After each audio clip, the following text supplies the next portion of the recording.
और अब उस बड़ी खबर सियासत की हम बात करेंगे जहां झारखंड में एक बार फिर से नेतृत्व परिवर्तन होने जा रहा है।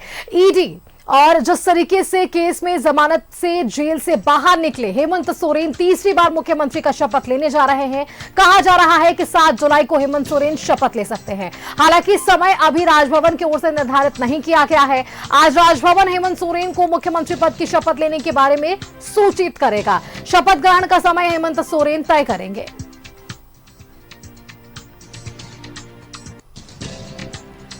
नेतृत्व परिवर्तन की वो तमाम तस्वीरें न्यूज 11 भारत ने लगातार अपने दर्शकों तक साझा की है। वो या फिर सत्ता पक्ष के शुरू हुई उस गठबंधन दल की तमाम महत्वपूर्ण बैठकों से शुरू हुई चर्चा को लेकर अंतिम उस मीडिया से मुखातिब होते हुए चंपाई सोरेन और हेमंत सोरेन के बयान तक वो तमाम तस्वीरें हमने आपको साझा किए हैं। वहां पहुंचे तमाम मंत्रियों, पूर्व मंत्रियों और अब विधायकों की जो बयान थे वो भी हमने आपको लगातार सुनाए। और हमने कल सुना चंपाई सोरेन साफ तौर पर यह कहते हुए नजर आए थे कि उन्हें जो दायित्व मिला उसे उन्होंने पूरी तरह से निर्वहन किया है। अब ये बड़ी जिम्मेदारी हेमंत सोरेन संभालेंगे। हमारे गठबंधन की बात है। पिछले दिन हम लोग इसी तरह का ये दल के अंदर जो विचार करने का निर्णय होते हैं,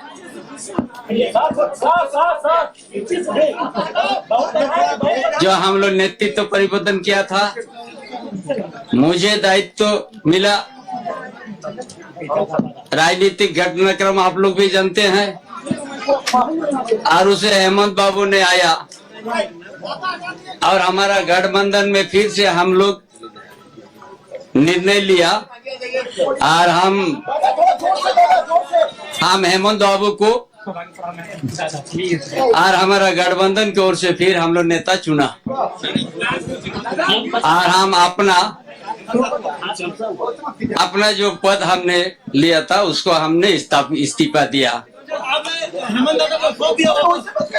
हाँ, जैसे हम लोग का गठबंधन का जो निर्णय है वो निर्णय के अनुसार हम लोग अपना काम किया।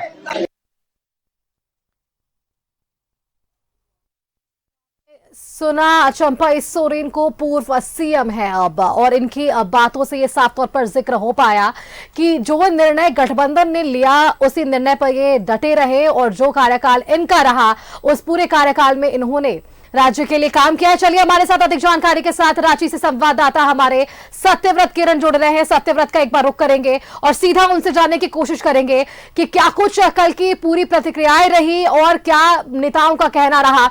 सत्यव्रत, वो दिन भर की तस्वीरें हमने अपने दर्शकों को दिखाई कल की, कैसे ये एक के बाद एक बयान बदलते हुए नजर आ गए। जो कयासों का बाजार था उस पर पूर्ण विराम लग गया और आखिरकार चंपाई सोरेन ने इस्तीफा दे दिया। हेमंत सोरेन को उन्होंने अपना नेता चुना है, उन्होंने अपना जो है समर्थन सौंप दिया है राजभवन को। अब राजभवन पर सबकी निगाहें टिकी हुई है। सत्यव्रत, कब बुलावा आएगा और वापस से हेमंत सोरेन तीसरी बार मुख्यमंत्री बनेंगे झारखंड के?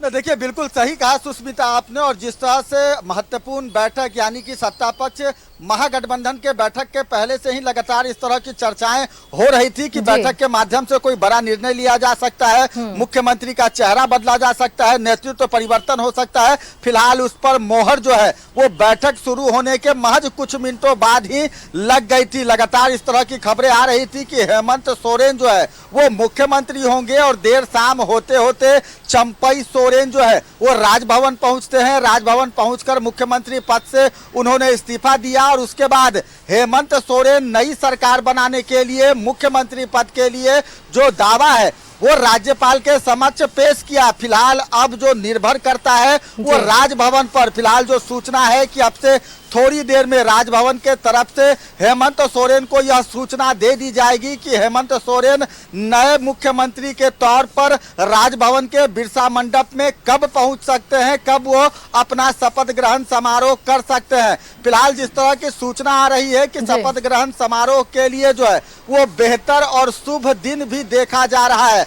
आपको पता है कि 7 तारीख को जगन्नाथपुर में रथ यात्रा निकलना है और अक्सर से यह माना जाता है कि रथ यात्रा के दौरान जो है वो बेहतर काम करने से, शुभ काम करने से उसका शुभ फल और संकेत जो है वो मिलता है। तो फिलहाल इस तरह की बातें सामने आ रही हैं कि हो सकता है कि रथ यात्रा के दिन ही हेमंत सोरेन जो है वो शपथ ग्रहण कर सकते हैं। दूसरी तरफ जिस तरह की बातें सामने आ रही है कि अब से थोड़ी देर बाद जैसे ही राज्य भवन के तरफ से यह क्लियर कर दिया जाएगा कि हेमंत सोरेन शपथ ग्रहण कर सकते हैं, तो आज देर शाम भी है जो है वो शपथ ग्रहण समारोह हो सकता है। तो फिलहाल अभी चर्चाएं हो रही है, राजभवन पर हर किसी की निगाहें टिकी हुई है, क्योंकि अब से थोड़ी देर बाद राजभवन हेमंत सोरेन को यह सूचना दे देगा कि हेमंत सोरेन कब राजभवन आके शपथ ग्रहण कर सकते हैं। और फिलहाल जब सूचना मिल जाएगी तो हेमंत सोरेन के विवेक पर निर्भर करता है कि वो उचित दिन देखकर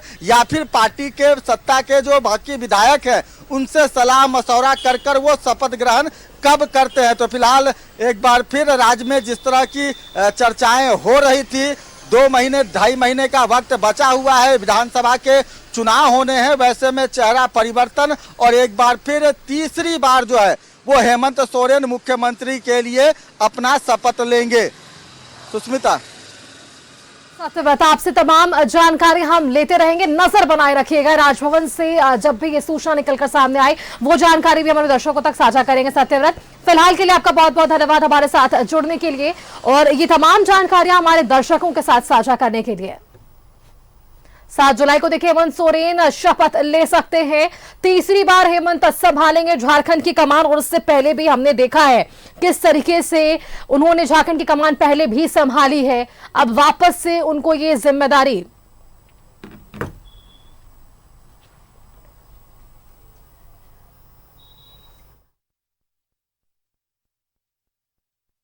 चलिए। आप देखिए हमारे साथ जमशेदपुर से हमारे संवाददाता प्रभात भी जुड़ रहे हैं, उनका एक बार रुख कर लेते हैं। फोन लाइन पर हमारे साथ प्रभात जुड़ रहे हैं।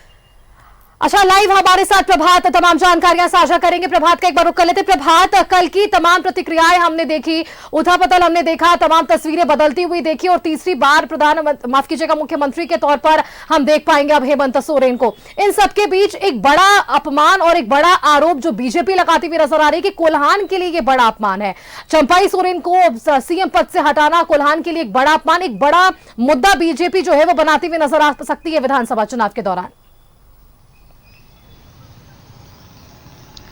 बिल्कुल सुष्मिता, देखिए कल जिस तरीके से आसाम के मुख्यमंत्री ने जिस तरीके से ट्वीट किया था, ट्वीट में लिखा था कि एक आदिवासी नेता को इस तरीके से अपमानित किया गया है, वहीं राज्य के पहले मुख्यमंत्री बाबूलाल मरांडी ने भी ट्वीट करके किया है, बयान दिया है कि जिस तरीके से कोल्हान के टाइगर कहे जाने वाले चंपाई सोरेन को जिस तरीके से मुख्यमंत्री पद से हटाया गया और फिर से हेमंत सोरेन को मुख्यमंत्री बनाए जाने की जो बात है उसको लेकर कहे जिस तरीके से उन्होंने बयान दिया है, तो हम ये कह सकते हैं कि कोल्हान की राजनीतिक में कोल्हान टाइगर के नाम से जाने जाने वाले चंपाई सोरेन का एक अलग रुतबा है पूरे कोल्हान में अगर बात करें तो। और हमने लोकसभा चुनाव में भी देखा किस तरीके से कि कोल्हान की जो चाईबासा सीट को उन्होंने जीत कर निकाला है और पूरे अगर हम बात करें कोल्हान में तो कहीं ना कहीं उनका एक दबदबा रहता है और आने वाले दिनों में इसका थोड़ा बहुत तो असर देखने को मिलेगा सुष्मिता, ये तो क्लियर है। और हो सकता है कि आने वाले दिनों में इसका कहीं ना कहीं विरोध भी शुरू हो जाए कि जिस तरीके से कोल्हान के टाइगर कहे जाने वाले चंपाई सोरेन को मुख्यमंत्री पद से हटाकर फिर से हेमंत सोरेन मुख्यमंत्री की शपथ लेने की जो बात आ रही है। कल जिस तरीके से पूरे दिन भर गतिविधि रही, राजभवन फिर बैठक, कई दौर का बैठक भी चला, तो हम ये आने वाले दिनों में हम देख सकते हैं कि कोल्हान में कहीं ना कहीं राजनीतिक एक अलग करवट लेगी। और जिस तरीके से पूरे कोल्हान में चंपाई सोरेन को कोल्हान टाइगर के नाम से जाना जाता है और जितना उनका रुतबा है पूरे कोल्हान में, खासकर जो चाईबासा हुआ, सीकेपुर हुआ, सेनुआ हुआ, मझगांव हुआ, इन क्षेत्रों में, सरायकेला, इन क्षेत्रों में उनका अच्छा पकड़ है। और राज्य के लिए एक कहीं ना कहीं जिस तरीके से आदिवासी, हालांकि राज्य के मुख्यमंत्री जो होने जा रहे हैं हेमंत सोरेन भी आदिवासी है, लेकिन इन जैसे जिस तरीके से बयानबाजी हो रही है वो कहीं ना कहीं आने वाले दिनों में कोल्हान में भी इसका असर को देखने को मिलेगा। निश्चित तौर पर कोल्हान में उनकी अच्छी पकड़ है और जितने भी कोल्हान, आप देखिए बीजेपी को एक बड़ा मुद्दा मिल चुका है क्योंकि कोल्हान के अपमान की बात कर रही है बीजेपी। अब विधानसभा चुनाव पर इन बयानों का क्या असर पड़ता है, ये देखने वाली बात होने वाली है। प्रभात, आपका बहुत बहुत धन्यवाद हमारे साथ जुड़ने के लिए और ये तमाम जानकारियां हमारे दर्शकों के साथ साझा करने के लिए।